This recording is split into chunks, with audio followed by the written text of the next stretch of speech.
First, it was Cosby Show star Malcolm Jamal Warner, then heavy metal icon Ozzy Osbourne. Now, Hulk Hogan makes three.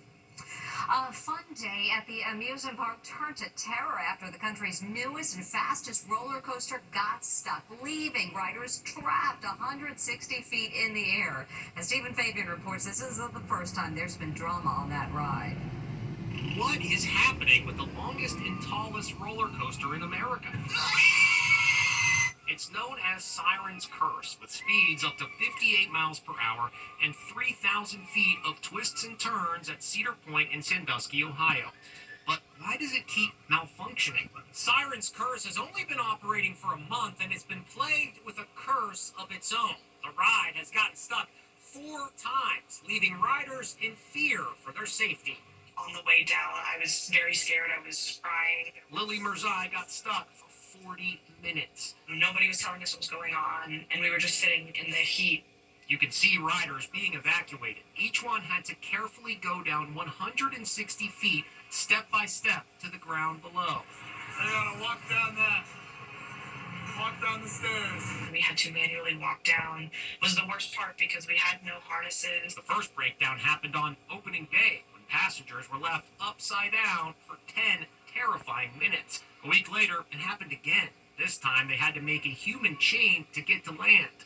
The third time, passengers found themselves tilted at a 45-degree angle for 20 scary minutes. Now, this week, the scariest incident of all.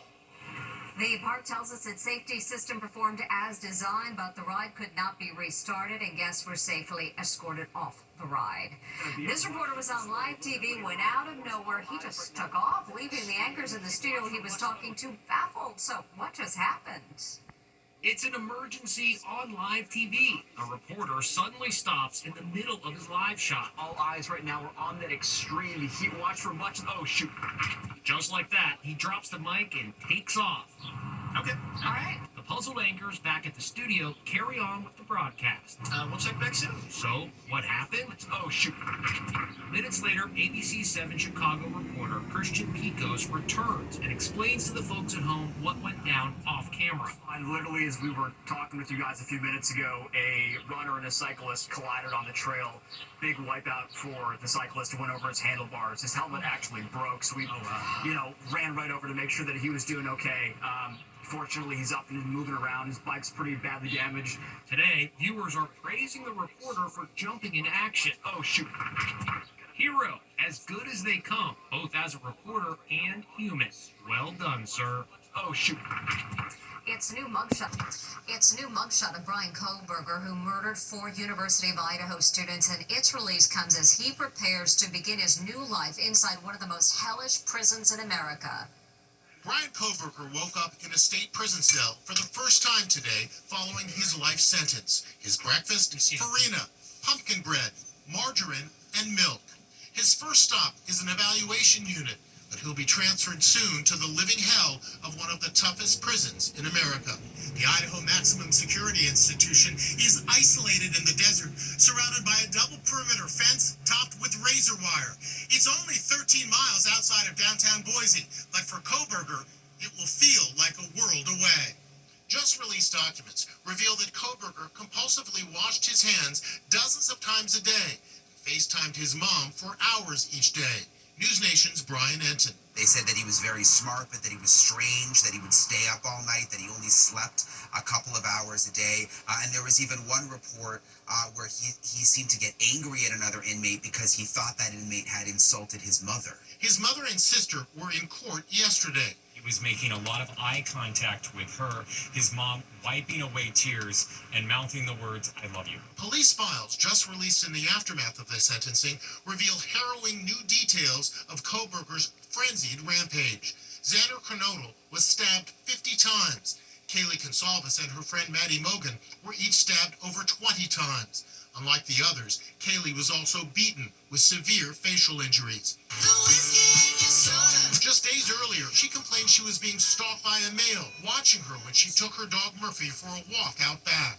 Whoever was staring at them and then that Bryan Kohberger stare that we've seen in court could have been the same person. Kaylee was spooked out. She even checked the local registry of sex offenders. And look at this. It's Kaylee's beloved dog Murphy today in video just released by her boyfriend, who's cared for him since the murders. As calls continue for the release of It's Shark Week, and tonight you'll see this nail-biting video. 3 girls parasailing with sharks right below them. They're the stars of tonight's Discovery Channel Shark Week episode. 3 best friends parasailing on a Florida vacation. Everything was just perfect until they saw something in the water. I saw sharks. Shut up. They didn't. They're everywhere. Oh my god. They were about 300 feet in the air, so at first they didn't feel threatened. Look how pretty it is over there. Oh my god. But as they were being reeled in, they saw more sharks. That's a shark. That's a big shark. They started screaming as loud as they could, fearing they were about to be dropped into the shark-infested waters. I spoke to one of the young women, Madison Rorex, today. That's her on the parasail. I remember going down and seeing a shark, like, to my back right. I was scared of losing a limb. Don't get us in the water! They're trying to get the attention of the adults on the boat. Don't tip us! But they can't be heard. The roar of the engine and the wind is drowning out their screams. Look at the shark! Don't tip us! Don't tip us! They lose it when their feet hit the water.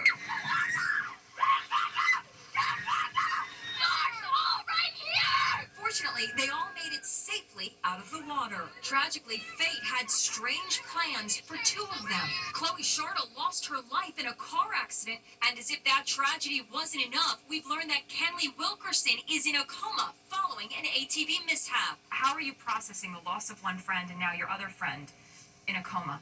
Honestly, I don't really know. I don't think I've still processed that Chloe's, like, gone forever.